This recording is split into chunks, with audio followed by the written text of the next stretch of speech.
Yan, meron tayong humabol na question about sa permanent visa. Permanent visa na naman. Okay.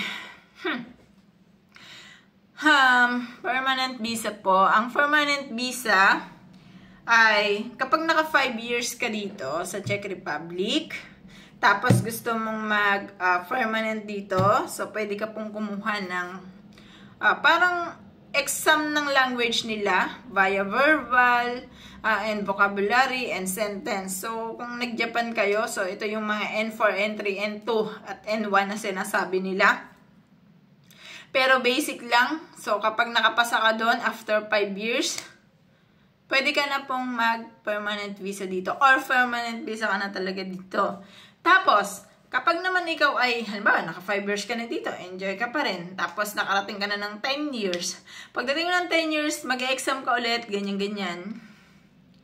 Then, kapag naka 10 years ka, pumasa ka ulit ng exam, ikaw po ay dual citizen na. So, yan. Ang kagandahan ng dual citizen, meron kang 86 countries na pwedeng puntahan.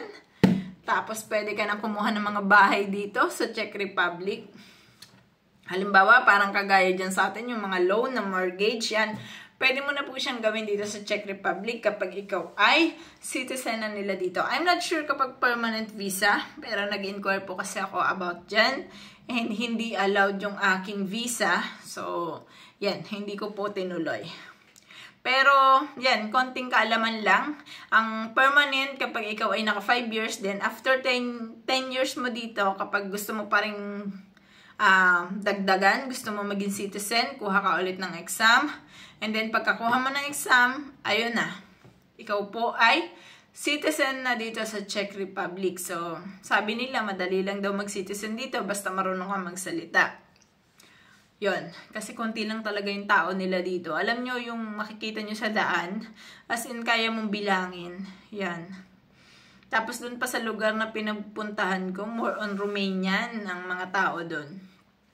Yan po. So, yan lang. And dahil dun kasi yan sa nagtanong sa atin kung totoo ba na pwede mag-permanent dito sa Czech Republic. Yes na yes po ang sagot natin dyan. Pwede po kayo mag-permanent dito sa Czech Republic as long as nakapasa kayo sa language nila. After 5 years yun guys ha.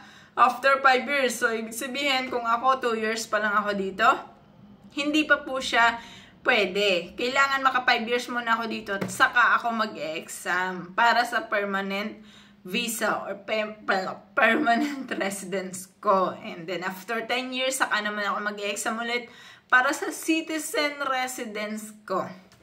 Yun lamang po. And sana nasagot ko yung tanong nyo. And goodbye guys!